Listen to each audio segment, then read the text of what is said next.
Hi, in today's video, I'm going to talk about a very familiar problem in Nigerian politics.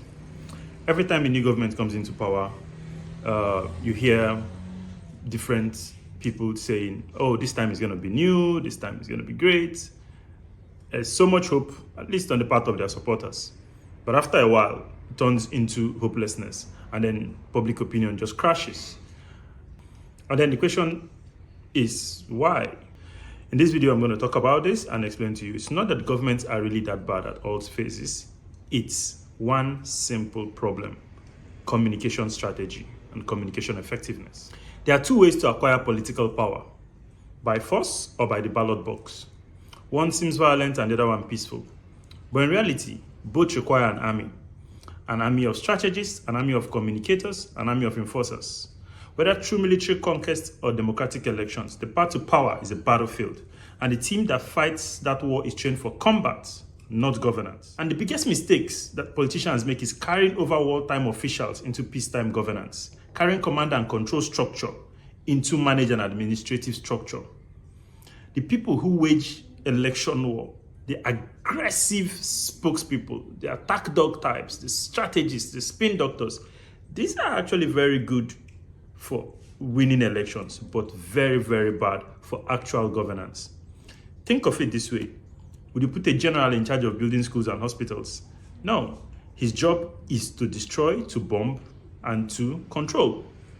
But this is exactly what happens in politics. The campaign team, after election, are given the job of governance. Usually, it fails so spectacularly. Let's take a real-life example. A Twitter account of the current presidency. It's an unmitigated disaster. It's an unmitigated disaster. There is nothing going on, no coherent communication, no coherent strategic presentation of what the president is working on, what his agenda is. Just releasing and posting things willy-nilly, just like that. If it was a private company, the person in charge of it would have already been fired. All these boring announcements, it's not effective. This last week, the first deputy director of the IMF was in Nigeria and spoke very positively about the reforms of the government. But you can't find it anywhere on the official channels. There's no tweets, posts, there is no officials rushing to the news to go and hype it up, telling people that their suffering is not useless. It's just gone under the radar. If I wasn't someone who follows politics closely, I wouldn't even have seen the news.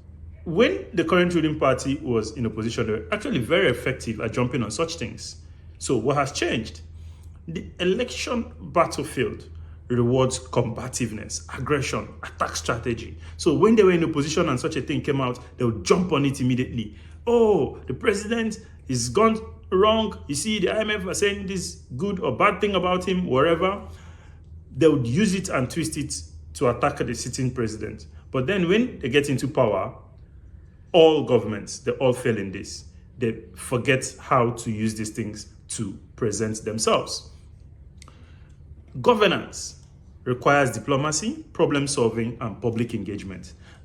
When a leader continues using the command and control structure of electoral campaigns, three things happen, and you see them every day. They stay in attack mode. Instead of explaining policies, they fight enemies, both real and imagined. This leads to the second thing: they alienate the public, because it seems like they're only blaming and reacting. They react, they don't solve, they respond to criticism with defensiveness instead of practical solutions. And one of the biggest mistakes that lead to this is that politicians always appoint journalists as official spokespersons or communication heads. This is completely contraindicated for effective governance. Why? Because journalists are trained to question, critique, and shape public opinion, not to advocate policy or shape ideas. Their skill set is focused on exposing, on discussing, and on analyzing problems, not in solving them. So when placed in government roles, they often engage in media battles instead of shaping narratives. They focus on crisis amplification rather than damage control. They struggle with advocacy and problem solving because that was never their training. So if journalists are bad at handling government communication, who should do that? Better choice would be lawyers. Hear me out. I'm not saying this because I'm a lawyer. Lawyers by training are advocates. They understand persuasion and framing of arguments, as I'm so eloquently doing right now.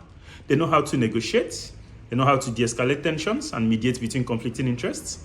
They know how to construct logical narratives, building upon precedent and making things very, very clear.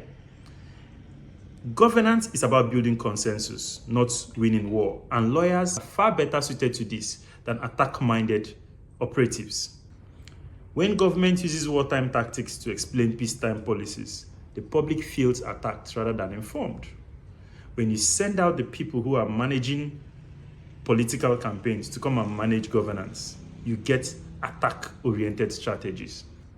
Next time you hear a government spokesperson stumbling through an explanation or presentation, he's only just doing the job he knows how to do, not the job he should be doing.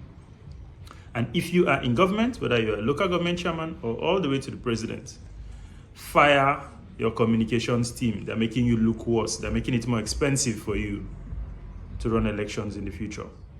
And they may get you kicked out of office.